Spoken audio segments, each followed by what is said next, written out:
ॐ भूर्भुवः स्वः तत्सवितुर्वरेण्यं भर्गो देवस्य धीमहि धियो यो नः प्रचोदयात् ॐ शान्ति शान्ति शान्ति.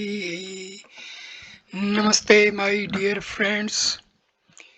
This is first video on Atma Bodha of Bhagwan Sri Adi Shankaracharya.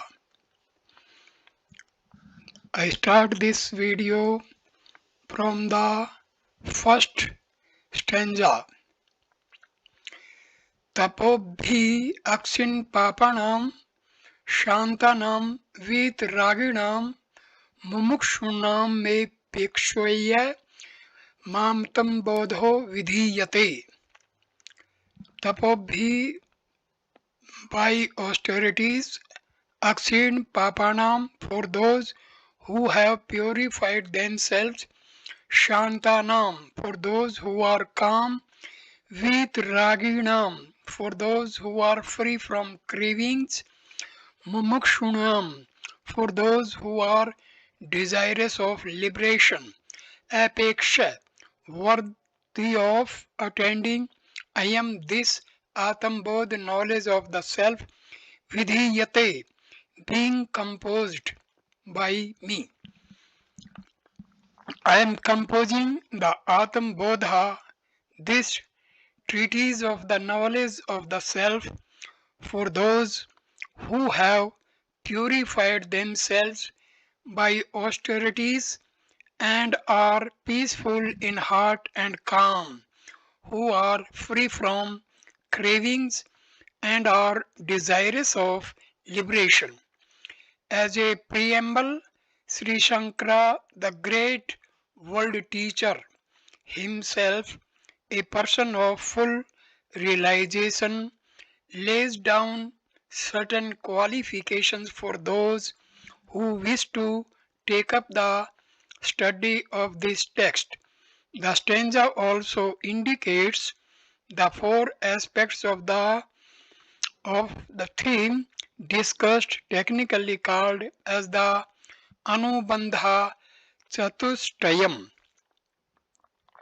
Such an introduction is justified when we recognize that Sri Shankara was prescribing here an easy textbook, as he himself was a true educationist.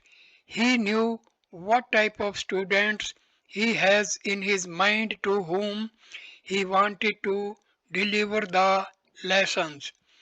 A high sounding style, erudite discussions, elaborate argumentations, etc., would be useless in serving the ordinary students who have discovered in themselves a growing enthusiasm to understand a little of the Vedantic philosophy.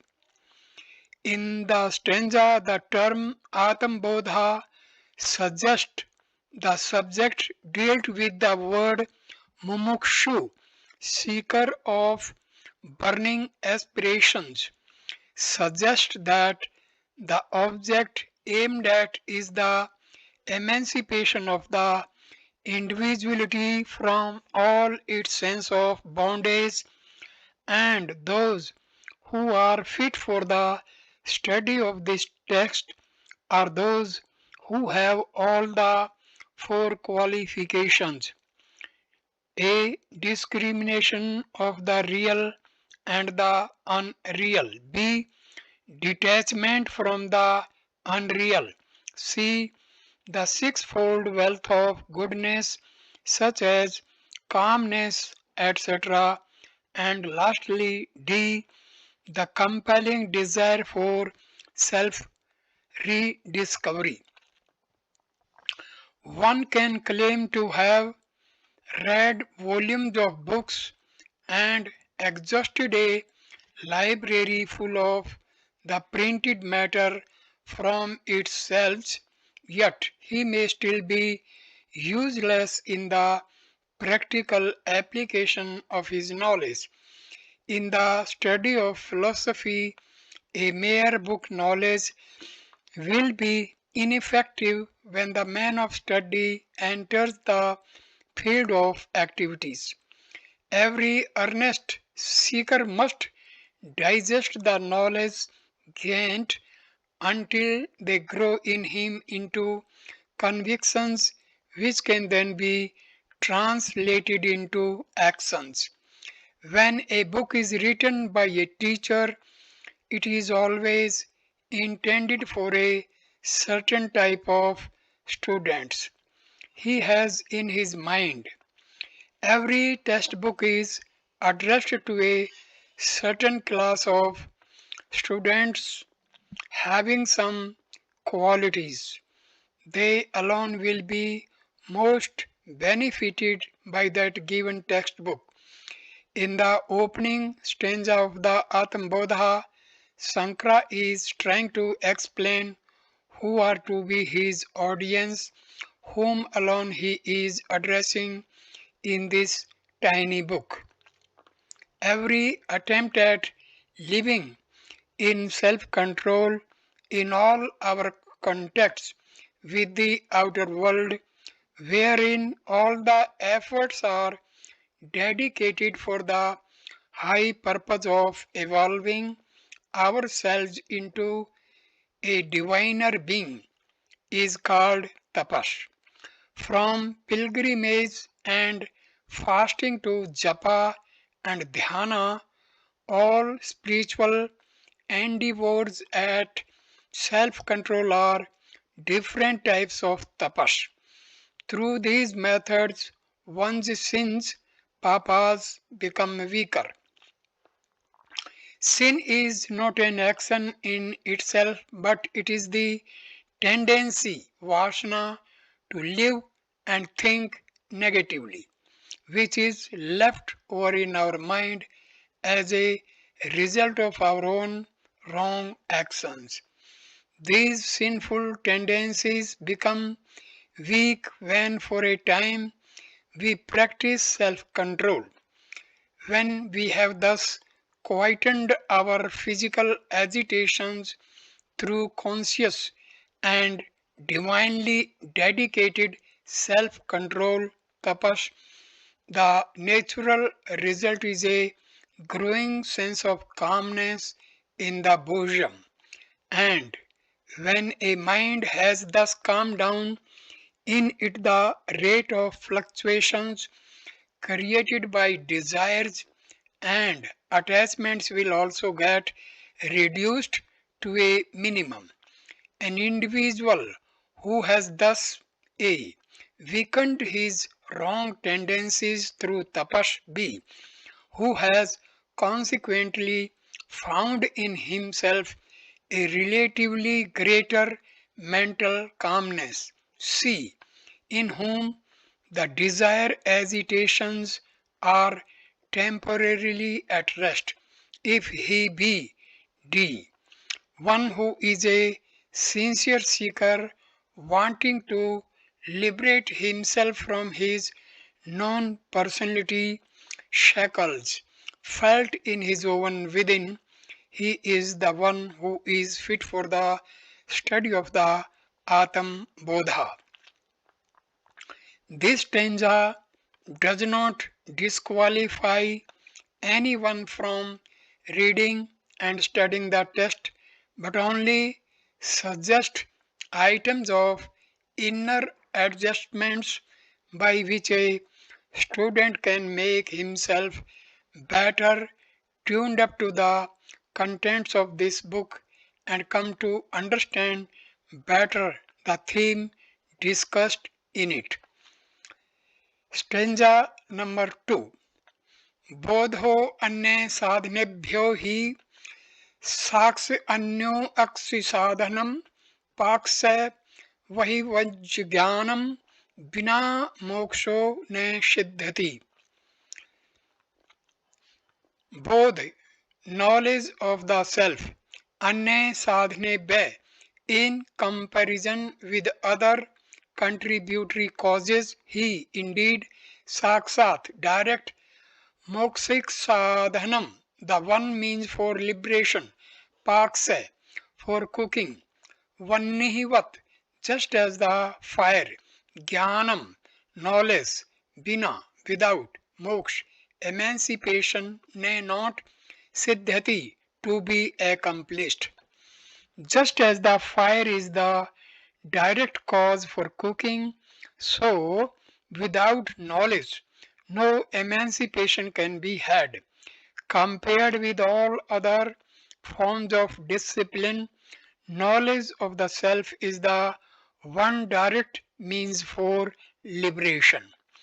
In the previous stanza, having stated so much about the need for the practice of austerities and self control, its etc., one may misunderstand from it that discipline alone may lead one to the goal divine. To remove that misunderstanding, it is stated that knowledge alone is the one direct means for liberation. The example given here and in almost every one of the subsequent verses is to illustrate the case in point as clearly as possible to the new entrant in the field of Vedanta. In cooking food, items such as vegetables, rice, spices, etc., are contributory causes, but by themselves they can never constitute food. Fire alone can accomplish the cooking. Fire is the direct cause. Similarly, the performance of rituals, the offering of gifts, the practice of austerities, control of the mind, the study of the scriptures, the use of the discriminative intellect are all, no doubt, helpful factors which aid one's spiritual growth, but they do not by themselves directly lead one to liberation. Liberation is possible only when the true knowledge of our own existence is realized or the glory of our self rediscovered. This point is elaborated in the next stanza. Stanza number 3. अविरोधितया करम न विद्याम विनिवर्तयेत विद्या अविद्याम निहंत्येव तेजस्मी संघवत. Avirodhitaya, for not being opposed to ignorance, karm action, nay not, avidyam ignorance, vinivartyet destroys, vidya knowledge, avidyam ignorance, nihanti destroys, ev verily, tejah light, timir sangvat as deep darkness. Action cannot destroy ignorance, for it is not in conflict with or opposed to ignorance.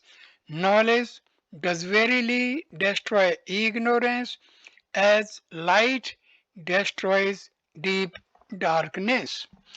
Why is it not possible for the austerities and discipline to give what knowledge can offer us? The word knowledge is used here in a figurative sense.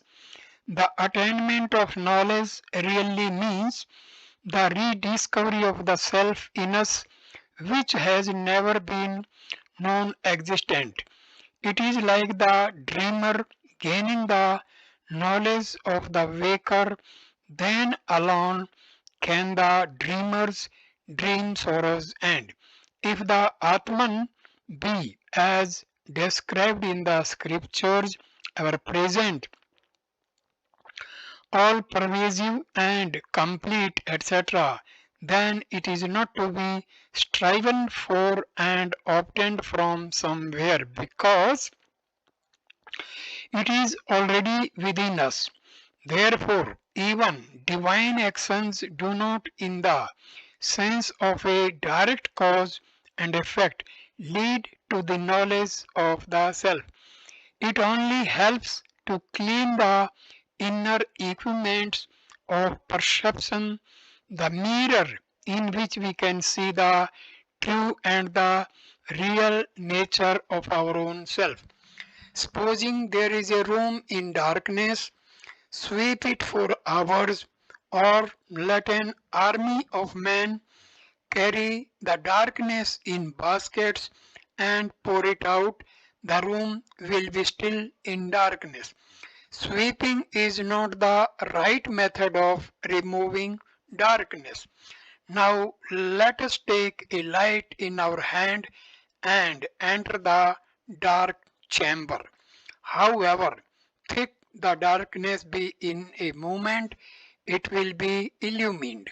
Similarly, the ignorance, ajnana, in us that envelops the pure light of knowledge has seemingly veiled it as though covered with ignorance. The luminous consciousness, the self, is ever bright, and the enveloping ignorance has only to be brushed aside. Remove the misunderstanding about our true nature, and the Atman stands revealed. One need not discover it somewhere, but one has only to remove the veil of ajnana when it is rediscovered. In this sense only it is stated here that action cannot destroy ignorance. Knowledge alone is the antidote for ignorance. Stanza number 4. Prichin इव ज्ञानात्तन्नाशेऽस्ति केवलः स्वं प्रकाशते हय्यात्मा मेघापायेषुमानिव.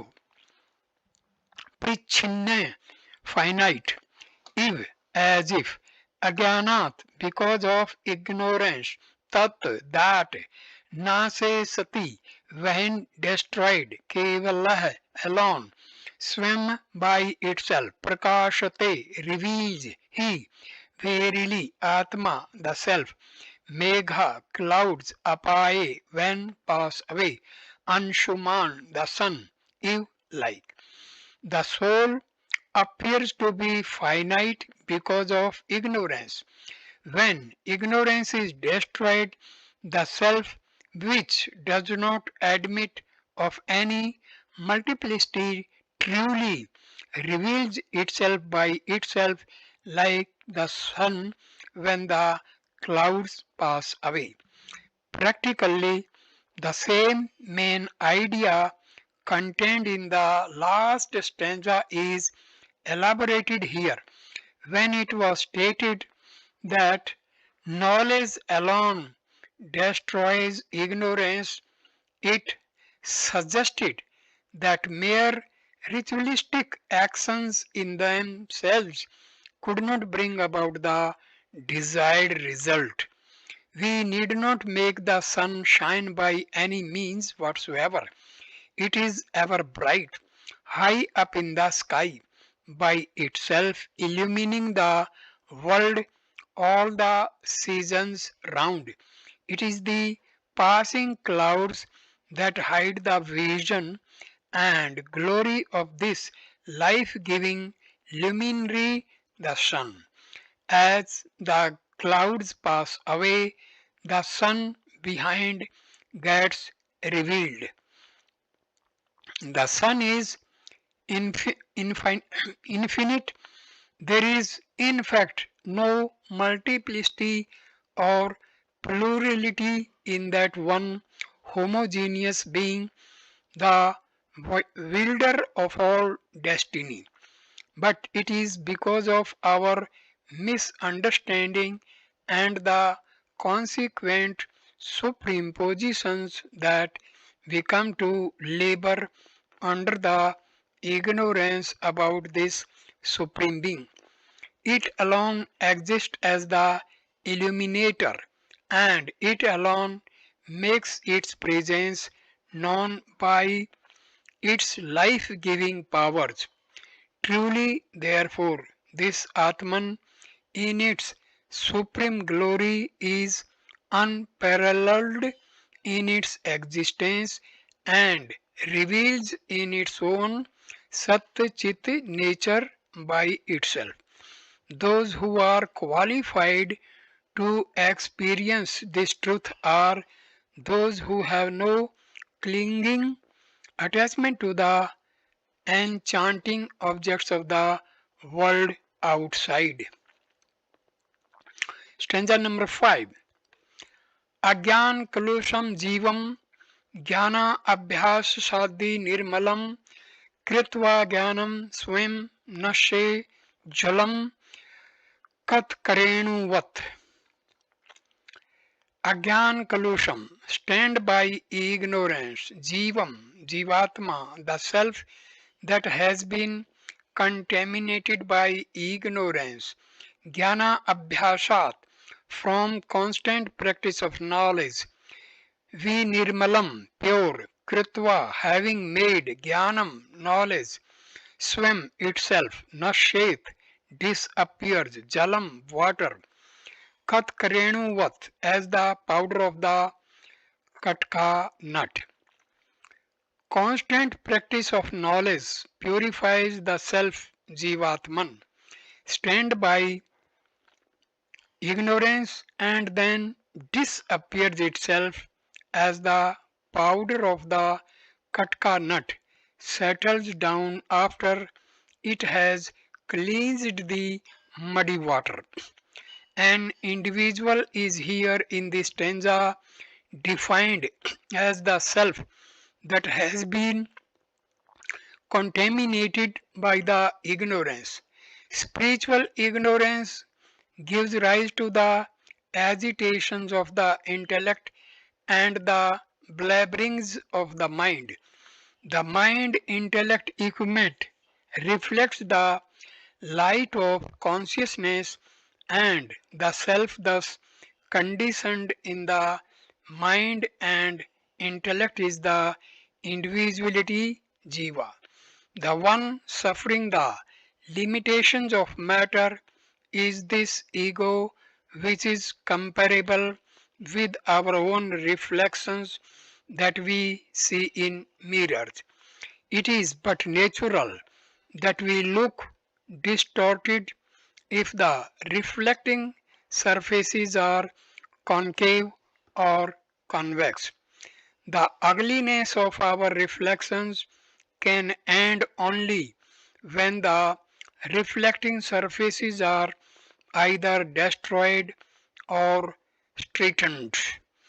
The perversions of the individual can be ended only when the mind intellect has become steady and clean.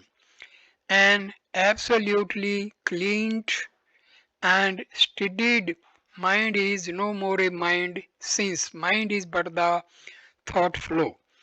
Where the mind has ended, there the ego center perceived so long existing as an individuality sense rebounds back to its original nature, the self. The quietness of the mind and the ultimate sublimation of all its thought currents is a single process accomplished by meditation, jnana abhyasa. The process of negating our identifications with the false matter envelopments and asserting our divine spiritual nature constitute the art of meditation, and this process is later on explained exhaustively in the stanzas that follow in this very same textbook. If the continuous memory of I am the matter is the ego center, no doubt it can be replaced by another constant thought current as I am the self. But then there is again a continuous flow of thought, and therefore even that experience, vritti jnanam, is only a conditioned and finite one which cannot be absolute.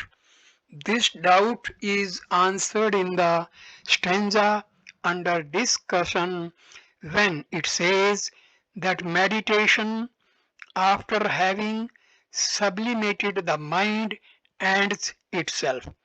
Our attempts to sleep ends when we start sleeping.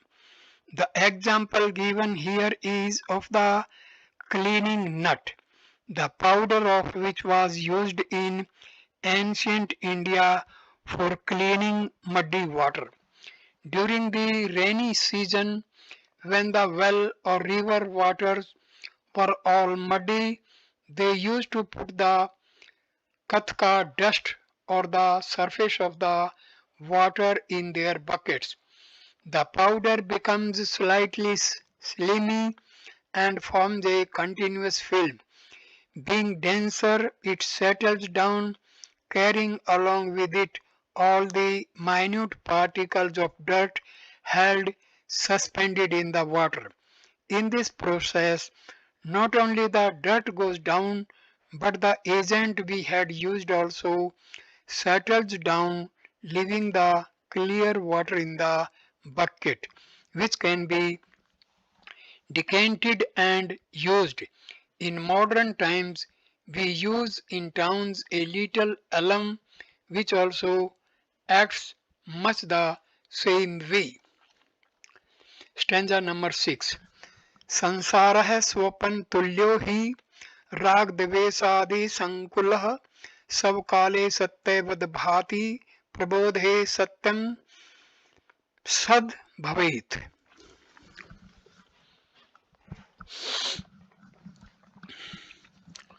Sansara, the world, Sopan Tulle, like a dream, he verily, Rag Dvesadi Sankula, full of attachments, aversions, etc. Sab Kale in its duration, Satyavat to be real, Bhati appears, Prabodhe Sati, when awake, Asat unreal, Bhavet appears. The world, which is full of attachments, aversions, etc., is like a dream. It appears to be real as long as it continues, but appears to be unreal when one is awake, that is, when true wisdom dawns. It is common knowledge that in a dream the mind creates for itself a fanciful existence. Unfulfilled desires, passions, and emotions which we carry in our minds when we go to bed often show themselves in our dreams.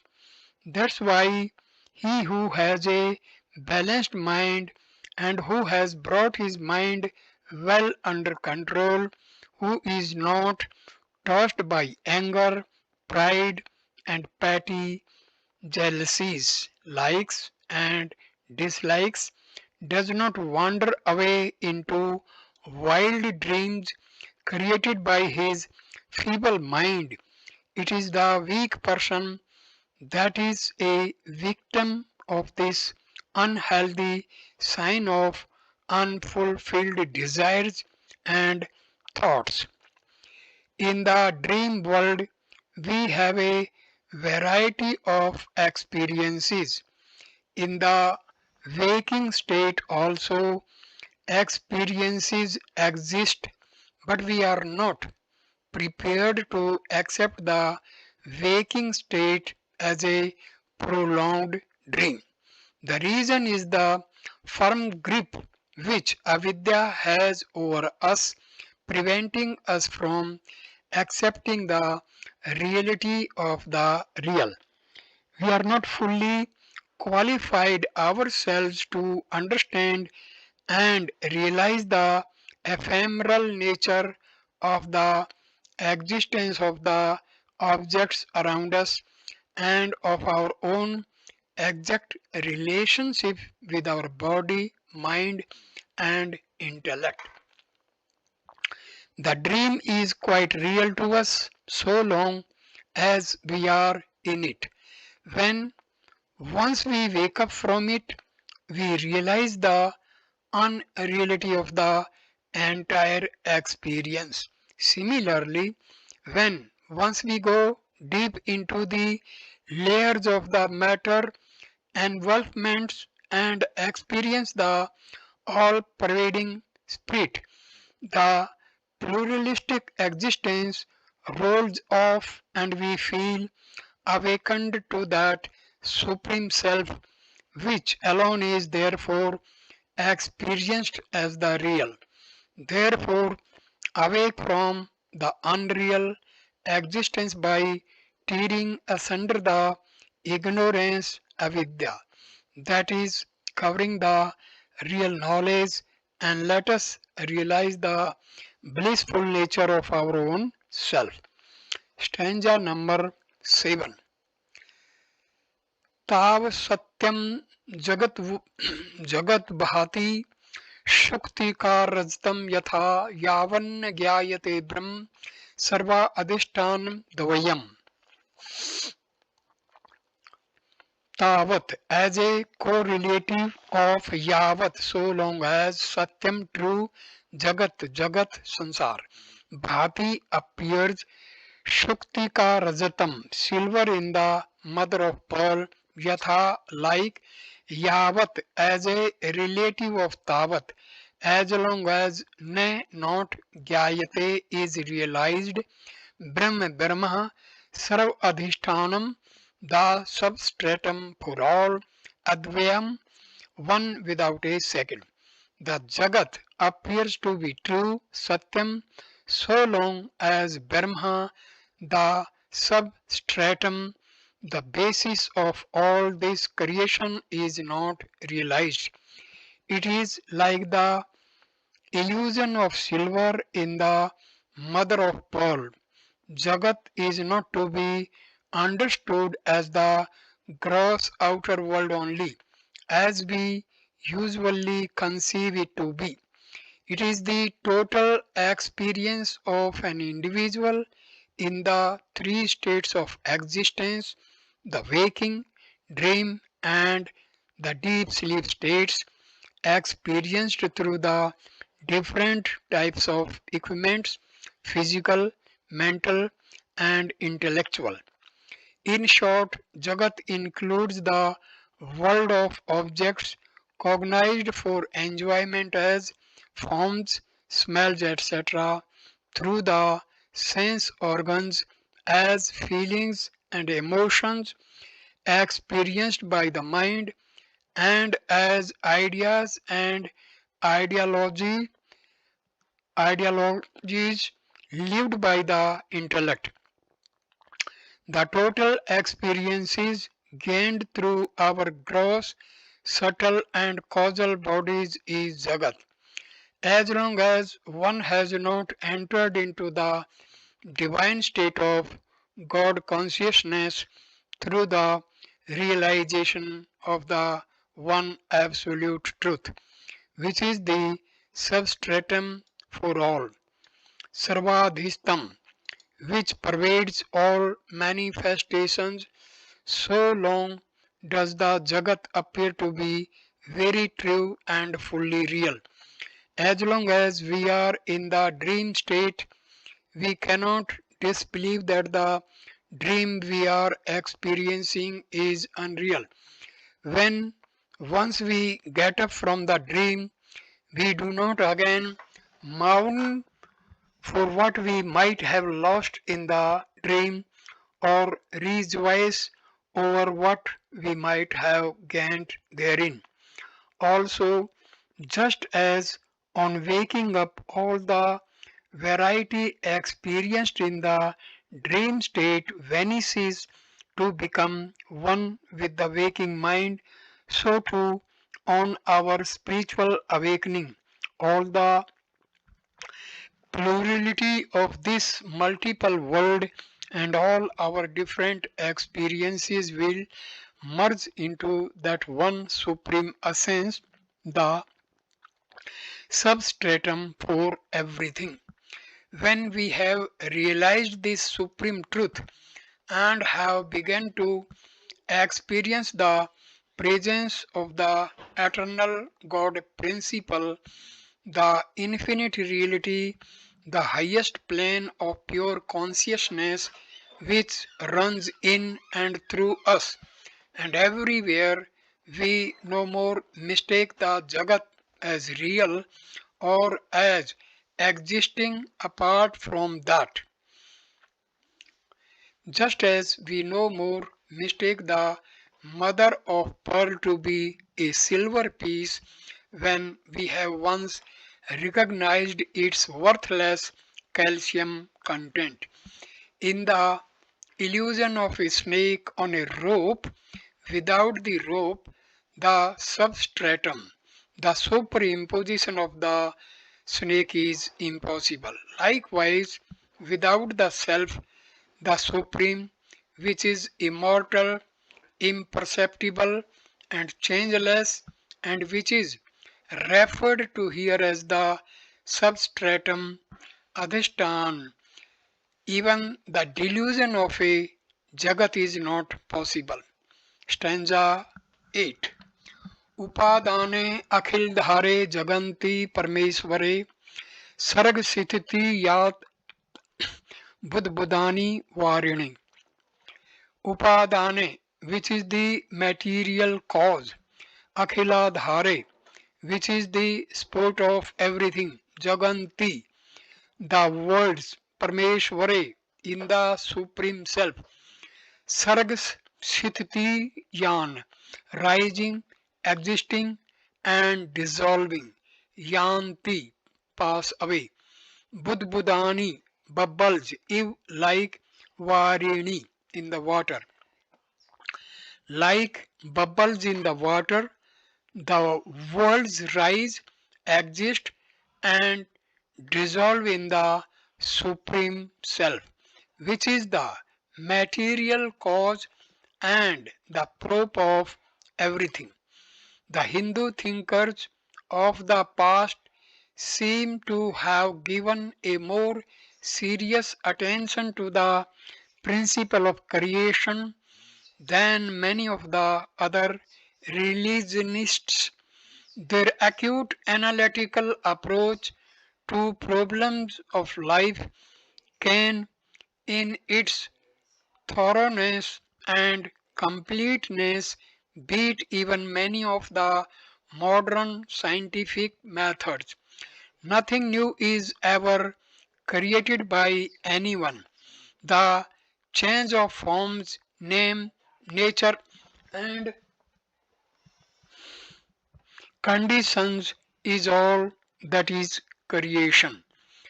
Reconversion alone is creation. In thus creating a thing, three essential factors are necessary and they are together in their aggregate called as the cause.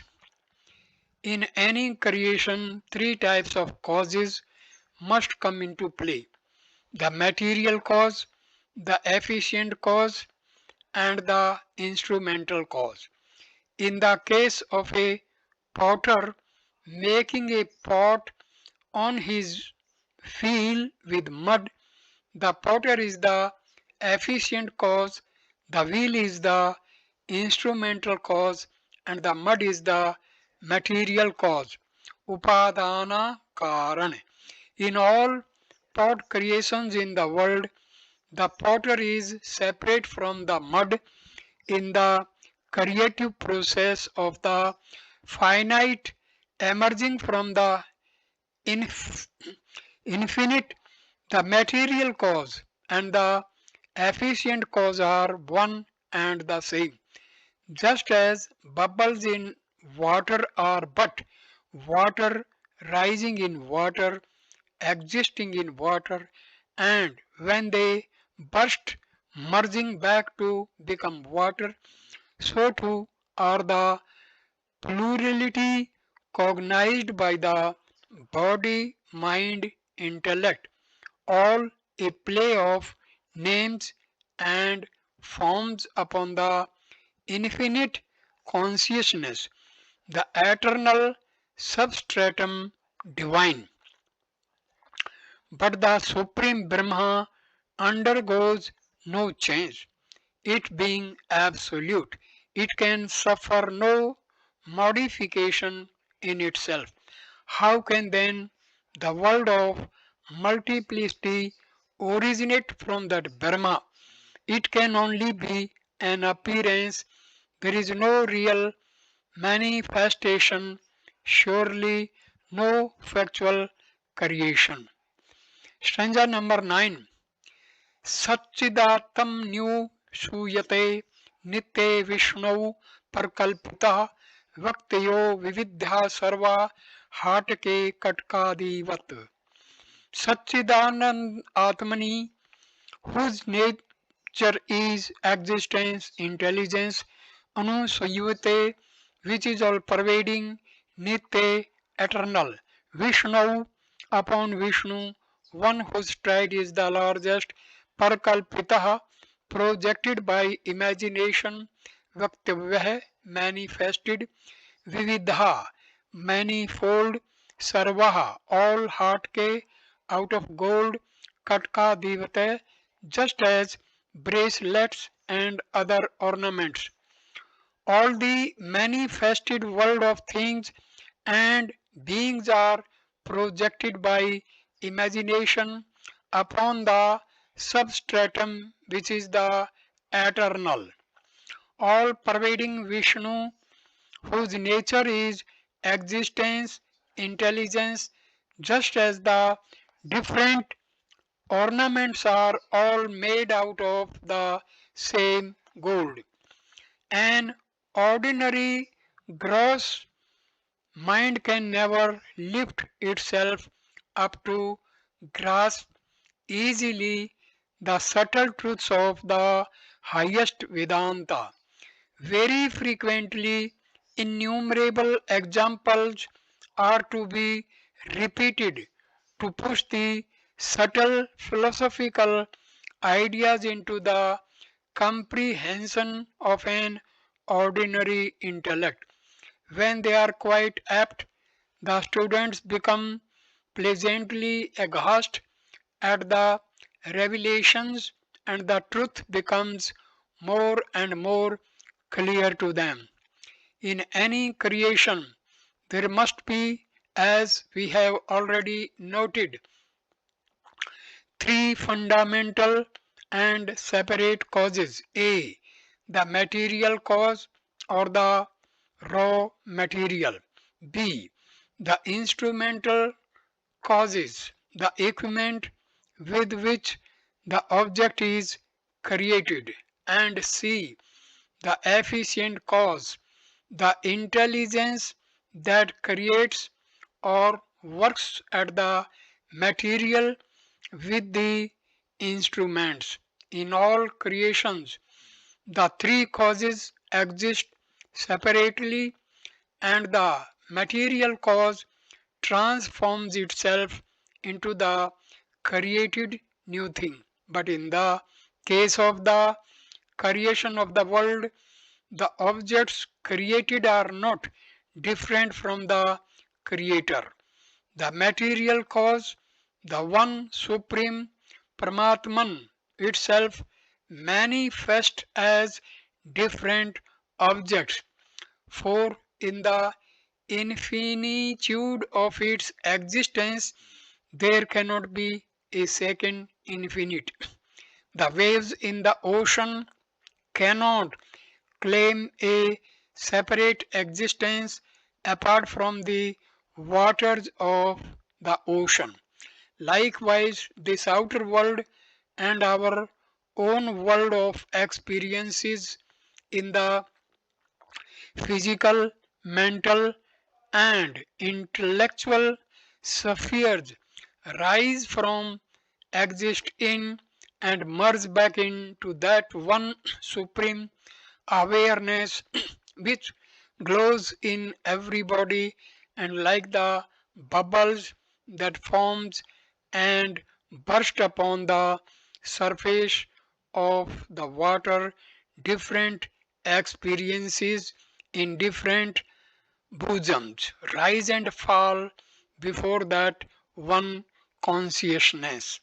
Here, Vishnu is not to be understood as the four armed divine deity of the Trinity as the Puranas often describe. No doubt, when we conceive of a shape of the pens to the gold, when a gold ring goes out of shape, or even when the ring is melted, so too, even when the entire universe tumbles down, nothing happens to the eternal reality. It is ever changeless, immutable. Stanza number 10. यथा आकाशो हर्षिकेशो नाना उपाधिगतो विभुः तद्वेभदा दिव्नवद् भाति तन्नाशे केवलो भवेत्.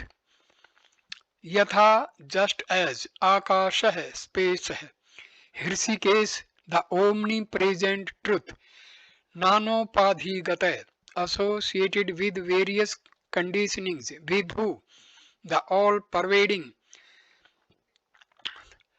tad vidhat an account of their upadhis, manifold nature distinct from each other, bhinnav bhati appears to be diverse, tanna se on the destruction of these upadhis kevala hai one bhavet becomes. The all pervading akasha appears to be diverse on account of its association with various conditionings, upadhis, which are different from each other.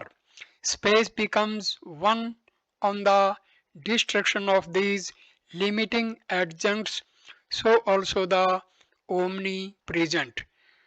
Truth appears to be diverse on account of its association with the various upadhis and becomes one on the destruction of these upadhis. Behind all this seeming multiplicity of existence and the manifold nature of our experience, the one unchanging substratum persists in all its splendor. This we variously call as the Brahma, the Paramatman, the Sat Chit Ananda, etc. This Supreme Being alone is the dynamic truth, and no differentiation is possible in this state of absolute reality. How then do we come to feel the plurality in the outer world of innumerable objects which we experience now as so real? If the spirit that pulsates through all the objects in and around us is that one without a second, why this conflict is being created by the perception of plurality in us? We discover the necessary courage to inquire in this fashion because we are not prepared to accept all statements of truth merely because they had been declared by the ancient and the learned. Both our head and heart must assimilate any new idea before they can become really our own. And in fact, then alone can these philosophical ideas readily reach out hard to guide us in our day to day life and its transactions. The word Hrishikesha can be interpreted both in its mythological tradition as well as in its ancient uses. Taking it as Haris plus Kesha, it means one whose hair is made short.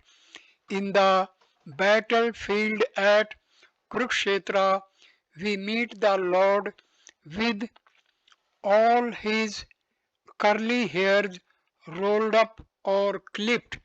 In the ancient sense, the term Hirsikesa can be dissolved as Hirsika plus Isa, Hirsikesha.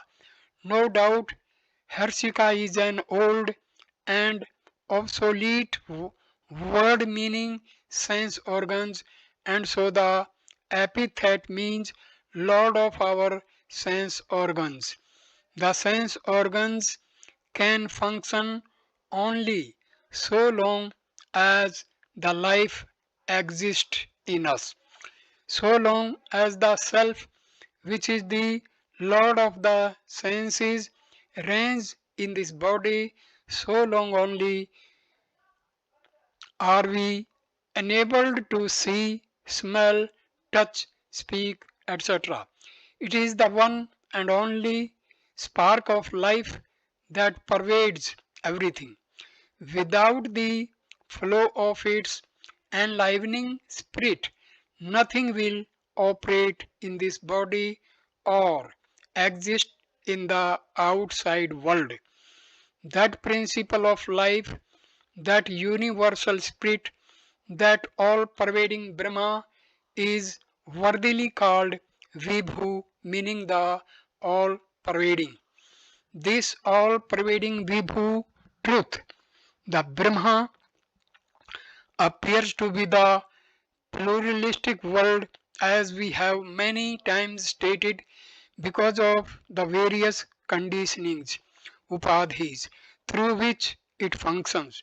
For example, we construct different rooms in the vast open space akasa, and then we recognize distinct compartments in the one space as the drawing room, the bedroom, living room, etc. And then we ourselves come to treat the one akasa as a multiple factor. We consider the numerous small spaces created by such a division as so many different room spaces. But when the walls are pulled down, the room spaces having separate individual existence and but thereby the akasha in none of them is destroyed. The room spaces become the one all space. Similarly, when an individual ego associates with its various limiting factors, upadhis, the cause for this world of plurality comes to manifest. When once these forces of limitation are destroyed, the one truth that is the basis of existence for everything shines forth as the one sun of all the world, and it, the one dynamic truth of life, is rediscovered as functioning through all the existence. Without it, there is no existence, and with this Vibhu, everything comes to exist. The Atman is one and the same before and after its realization, but when it groans under certain imaginary limitations, all due to the wrong estimation of the distorting mind, we superimpose upon it certain upadhis, and when these false limitations are removed, it is realized and rediscovered as the one self, ever dwelling everywhere. At this stage, I end this video, and the next video number 2 will start with stanza number 11 of Atma Bodha of Bhagwan Sri Adi Shankaracharya. Namaskar.